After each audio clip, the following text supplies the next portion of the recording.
So a couple days ago on a Tuesday night, me and my brothers went to go see TMNT Mutant Mayhem. And if you know me, you know I really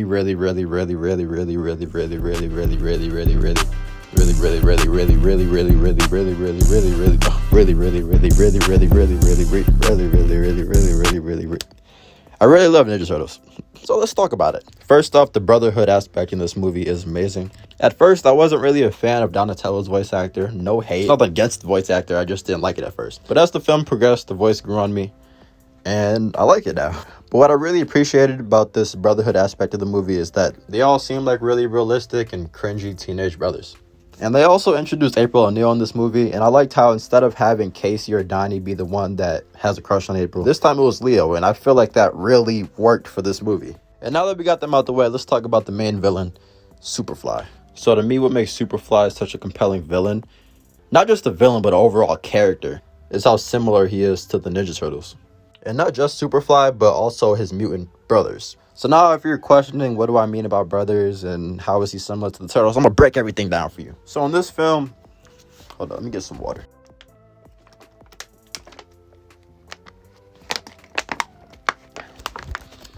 Alright, so it's seemingly Baxter Stockman who creates the mutagen in this film, basically just so he can have his own mutant family. It sounds kind of weird, I'm not going to lie, but everybody got their own wants and stuff. He was a rogue scientist, and TCRI sent their squadron to hunt him down and take the mutagen. Baxter Stockman died in an explosion trying to protect Superfly, who was still young. But anyways, after Baxter Stockman died, Superfly found and raised Baxter Stockman's other experiments. They grew up as a family, and they tried to give the human world a chance again, but they were rejected. And this even more set off Superfly's hatred towards humans. So he decided he's just gonna kill him. Now, if you're wondering, how does that make him similar to the Ninja Turtles? They're really just a product of different circumstance. The Turtles became mutants and had Master Splinter to guide and raise them, so that by the time they were rejected, they had him, who took care of them, fed them, nurtured them, taught them how to fight, raised them together as brothers, a family, all that. While Superfly, he's been raising his brothers since he was, since he was a weenie big fly. And it seems like he was never taught that killing humans isn't how you deal with how you're feeling. But what I really liked about Superfly is that he was really a threat. He dropped all 4 of the Turtles by himself, and he had this type of swag to him that I thought really it fit the atmosphere of everything that was going on. The intensity of the situation, the Turtles being too scared to confront him about how bad his plan was. I also really like Splinter in this movie, especially with Jackie Chan voicing him, and seeing Splinter as an emotional, loving father, and they did something different showing Splinter as a rat that really had nobody. He was either ignored or someone was trying to eat him. And even when he first met the Turtles, he was kind of hostile. They were baby turtles bathing in mutagen in the sewers, and he still had his guard up. Until he realized that they're just nice and cute baby turtles who don't want to harm him. So he warmed up to them, he took them in, took care of them and everything. And he also, like Superfly, really hates humans. Mainly just because of how they've treated him so badly. You know, if you see a rat in your house, you're going to want to kill him. And after the transformation, it didn't get any better when him and the Turtles try to go up to the surface. I also like that they kind of show how lonely Splinter is. Even though he has his sons, he really just wants someone to be with. He wants a wife, he wants a girlfriend, whatever. He wants a love interest, he wants a partner. So while I do think there's an interesting story here, the problem is just the way it's executed. I do feel like with the last few iterations between this movie and Rise of the Teenage Mutant Ninja Turtles, they make Splinter unnecessarily goofy. Splinter, while he did go save his sons from getting milked, they just make almost everything involving Splinter goofy and sad at the same time, and I don't like it. Oh, and this doesn't have to do with Splinter, but they did Leatherhead ridiculously dirty here too, but that's besides the point. Now, the perfect iteration of Master Splinter is the one we got from the 2012 Teenage Mutant Ninja Turtles. He wasn't always going on missions with the Turtles, but he was wise, he was a great and loving father. He was an overly skilled ninja that most of the Turtles arguably never surpassed, besides Leo, when he defeated Super Shredder. And Splinter's backstory and rivalry with the Shredder was on a level all on its own. And speaking of Shredder, I really liked the fact that they didn't make Shredder the main villain of this film. They really took a leap of faith making Superfly main villain. Like I said before, he has that swag to him. He's an intimidating mutant. He got family behind him. He had people making legends about him, about how dangerous he is, talking about how nobody has even seen his face because everyone that saw it died. Like that Superfly, he's you know what I'm saying? He's cool. I like the character. And they did all that while also still showing Shredder in the post-credit scene, setting him up for the next movie, which I think is a smart and really great idea.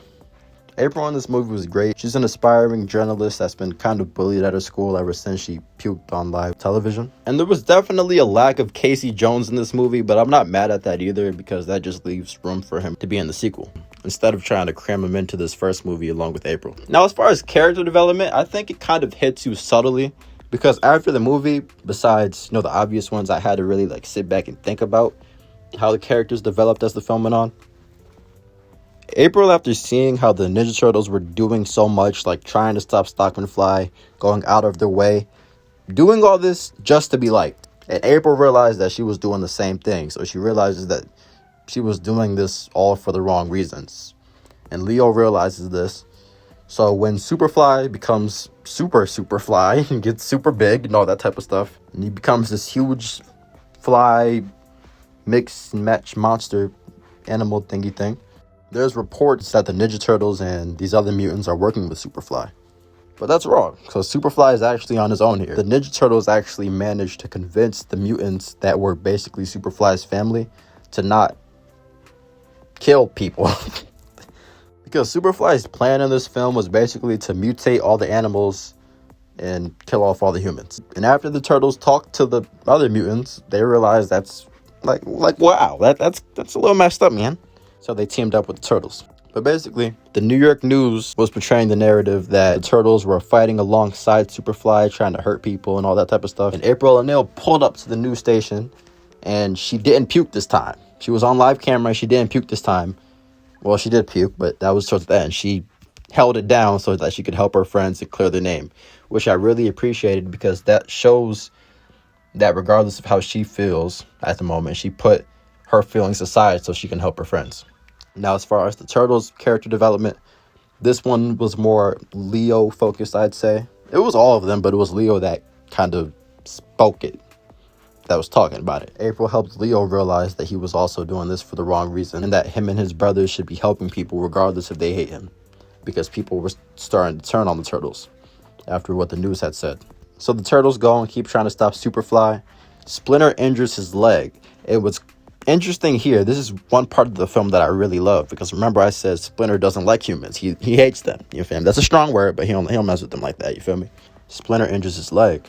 And now that the Turtles' names are clear, humans come out and they help Master Splinter. And they also help Master Splinter get the mutagen out to the different mutants so that they can hit Superfly with it. So we have this epic scene where not only are the humans working together with the mutants, but the other mutants that were once bad are helping the Ninja Turtles, and it looks really cool. And in the end, when Superfly is defeated, the Turtles go to high school. And that's one thing I don't think I've ever seen from Ninja Turtles. I have to rewatch. If I'm wrong, let me know. I have a Ninja Turtle binge watching marathon. But I thought that was really cool. In the beginning of the film, they were showing how the Turtles feel like outcasts. They feel like monsters. They feel like nobody outside of their home loves them or whatever except them. And once they save New York, they're able to go to school. The mutants that were once working with Superfly, they go and live in the sewers in their home with them. So now their family is expanding. So I think the main message, or one of the main messages of this film, is really to just show how much you can accomplish when working together. At the end of the film, the prom that was once canceled is now back on, and now that Leo attends the same school as April, he asked her to the prom, and they go together. And we also see that TCRI is hunting the Turtles in the post-credit scene. And last but not least, I want to talk about the animation. The animation was really good. It definitely has some Spider-Verse influence, but it has its own slimy mutant flair to it, to where you can kind of feel the New York. You can feel the environment. You can feel the atmosphere. It was really good. The action was really smooth while also being kind of comic-like. And overall, I think it was great. I would rate this movie a 9 out of 10, and I would definitely like to watch it again. And I'm very excited for the sequel. If you enjoyed the video, like, comment, and subscribe, and I'll catch you guys in the next one. Peace. Peace. And also, if you made it to this section of the video, I appreciate it. So now I got a little announcement for you guys. I start filming another part of my film on September 8th. I'm working on a Spider-Man film for those that didn't watch my last video. And I'd really like you guys to just let me know if you would like to be a part of it. Any type of support is support. And be on the lookout for any updates on the film. I will be dropping behind-the-scenes footage. I will be dropping trailers. I will be giving you guys updates and all that type of stuff on how good everything's going. So just keep a lookout on the channel. Turn the notification bell on. And Everybody have a blessed day. Peace.